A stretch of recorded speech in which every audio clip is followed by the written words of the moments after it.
Hello, how are you doing? Tonight I thought I'd just do a quick 5-minute tool review. I've been using a Titan nail gun recently, more specifically the Titan 517STP.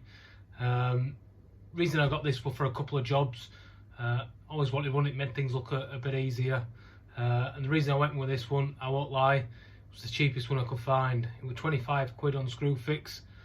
I had a £5 off voucher, it made it even cheaper and even better. So I managed to get it for 20 quid. Quite happy with that as a price. I wanted to give one a try. Wasn't quite sure how they were, whether they were going to be any use in my workshop or not.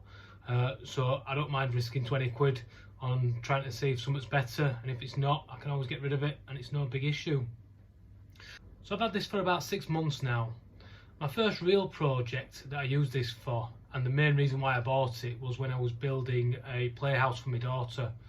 I had some long lengths of siding to go up, some feather edge boards, and there was no way I could hold a hammer, a nail and a board. So I figured a nail gun would help out greatly. So that's where I first used it, and it were great. Things went on really quickly.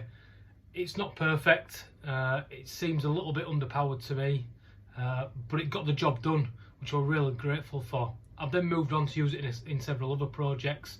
My latest one, we're building some lanterns, and whilst the sides were clamped down, I were able to stick a couple of brad nails in, and off it went.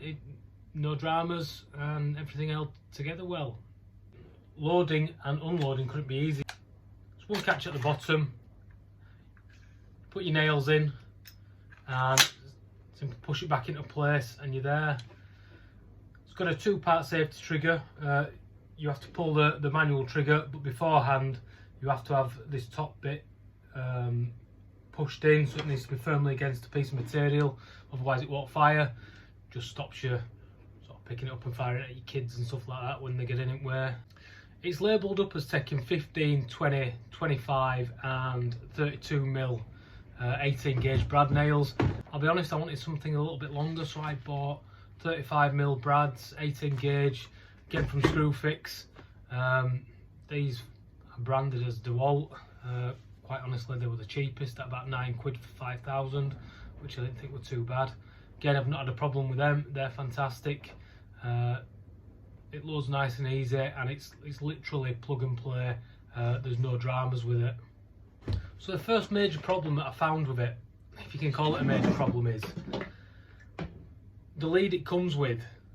Whilst it's built in, which is great, it's only 1 metre long. The problem with that is not so much when I'm working at the workbench in the garage, but certainly when I were out building the playhouse. As I got towards the top, I was having to support the weight of the nail gun as I was going up, but it was plugged into an extension which was now off the ground as well. The problem with building a playhouse, it's nearly 2 metres tall, I suppose, but it did make it just that little bit harder, and it just made balancing that little bit less easy and a little bit uncomfortable.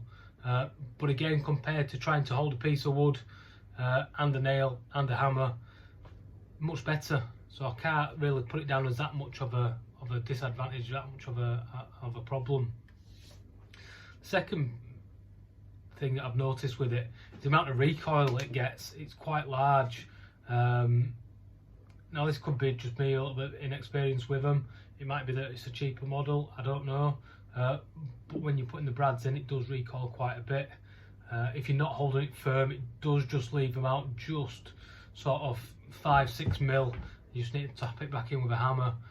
Again, it's not the end of the world. For £20, I can't really complain.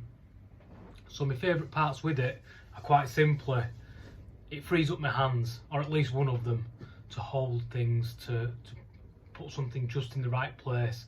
Beats my old method of holding it with my head while I nailed something in. Much better than doing that. Price, 20 quid, you can't go wrong. I had a look on Screwfix just before I did this video, and I think they were £26.99. And lastly, it's the sort of size of the nails that it takes. 35mm is a bit of a catch-all sort of measurement for me. It's not short, it's not the longest, but it'll hold most things in place if I need to do some screwing or putting in some longer nails just to hold them. So like I say, 20 quid, 27 quid as it is now, I don't think you can go wrong. It's a sound investment for a beginner woodworker like me, and in time, if I need to, I'll upgrade to probably one of the slightly better brands, but for now it's doing everything that it needs to do. I hope that helps for some of you. Cheers, see you later. Time for some coffee.